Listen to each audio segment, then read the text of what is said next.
السلام علیکم دوستو، ایک اور دلچسپ موضوع کے ساتھ حاضر ہوں۔ اس کا انتخاب میں نے ڈرامے کا سیزن 1 اور اکتوبر 2019 میں خود ترکی دیکھنے کے بعد کیا ہے۔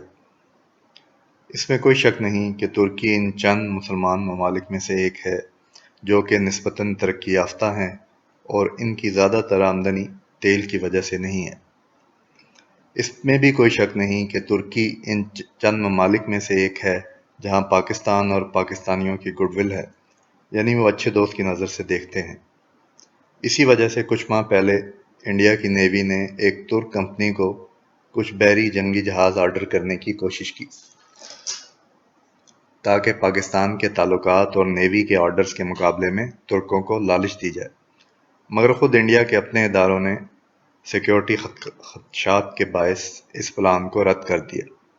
ان کے خیال میں ترک لوگوں کا انڈیا کے اس شپ یارڈ میں کام کرنا رسک تھا، کیونکہ وہاں ہی انڈیا کا ایٹامک پاور طیارہ بردار جہاز بنایا جا رہا ہے۔ میرے کہنے کا مقصد یہ ہے کہ صرف نعروں سے اتحاد نہیں ہوتا، اس کے لیے جدوجہد کرنی پڑتی ہے۔ یورپین یونین کی تاریخ دیکھیں تو آپ کو پتہ چلے گا کہ اتحاد کا عمل کتنا پیچیدہ ہے۔ ترکی سالانہ تقریباً $25 ارب سیاحت سے کماتا تھا، مگر موجودہ حالات میں اس کی معیشت کو بہت بڑا جھٹکا لگے گا۔ مجھے ترکی کے 3 شہروں میں روسی، چینی اور انگریز ہی زیادہ تر نظر آئے۔ ترکی کی تجارت بھی زیادہ تر یورپین یونین سے ہے۔ آج کے زمانے میں منگول نہیں لیکن چین اور روس جیسی بڑی طاقتیں مسلم دنیا کے بارڈر پر ہیں۔ انڈیا بھی ایک تیزی سے ابھرتی ہوئی طاقت ہے۔ مغرب آج یورپین یونین اور نیٹو کی شکل میں پہلے سے بہت زیادہ متحد ہے، جبکہ پرانے زمانے میں ارطغرل کے دور میں 2 بڑے چرچوں میں تقسیم تھی۔ آج ترکوں اور عربوں کے باہمی ناچاکی کے باعث فلسطین بھی یہودیوں کے قبضے میں ہے۔ مسلم ممالک کہیں پشتونستان اور کہیں کردوں جیسے نسل پرستوں سے لڑ رہے ہیں۔ آج شاید ایک بڑا ملک یا سلطنت بنانا تقریباً ناممکن ہے، مگر یورپی یونین اتحاد جیسی یونین بنانا بالکل ممکن ہے، مگر اس کے لیے اتنی ہی محنت چاہیے جتنی اس زمانے میں لوگوں نے اس اتحاد کے لیے کی تھی۔ آخر میں آپ کے لیے کچھ دلچسپ ویڈیوز جو میری ترکی کے سٹے کے درمیان میں نے بنائی، وہ آپ کی دلچسپی کے لیے چھوڑ رہا ہوں۔ امید ہے آپ کو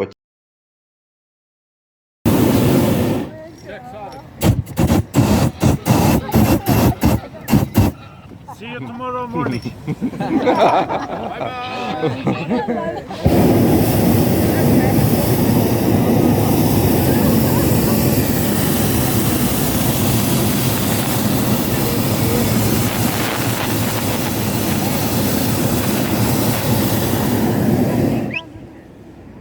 Wow，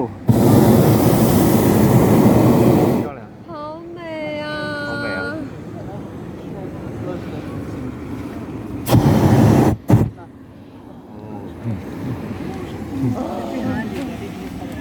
好漂亮，好漂亮！啊，你看这边好美，这边这边是的。超美。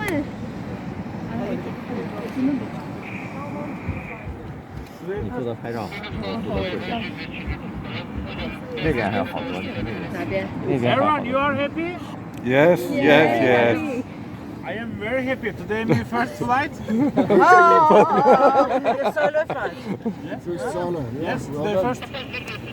I have to know what you're doing.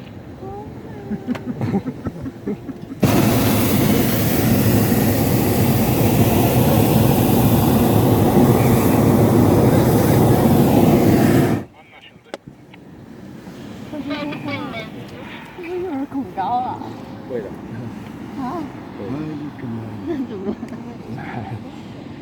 你可以闭上眼睛。可以闭眼睛了，我觉得。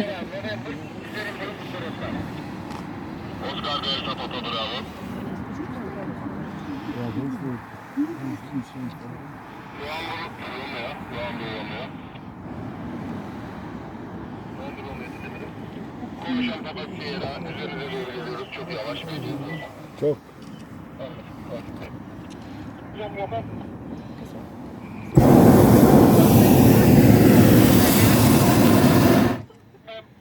You didn't want to eat the garden.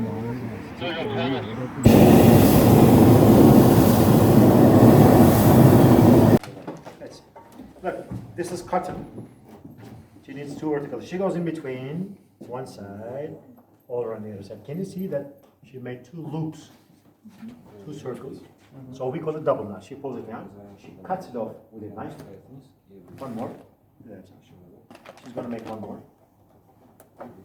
Look, she goes first in between. This is the first loop, second loop, which is the reason why we call it double knot. And then she pulls it down.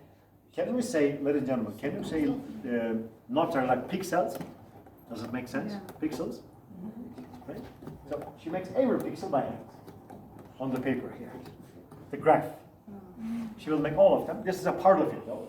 This is going to repeat many times until the carpet is completed. It's a symmetric carpet. Each little square on the paper is a knot in the color. But did you notice something?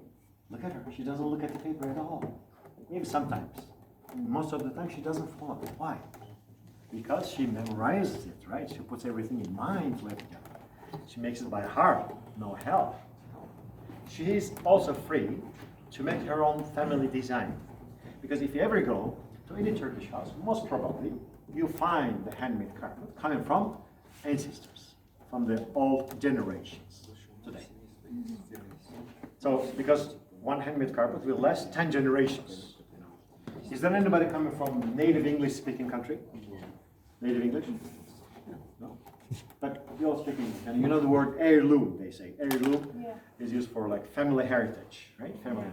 This is loom, so the word is coming from this original, heirloom. 10 generations will be using this carpet, handmade carpet. Not only one generation. So, one hand.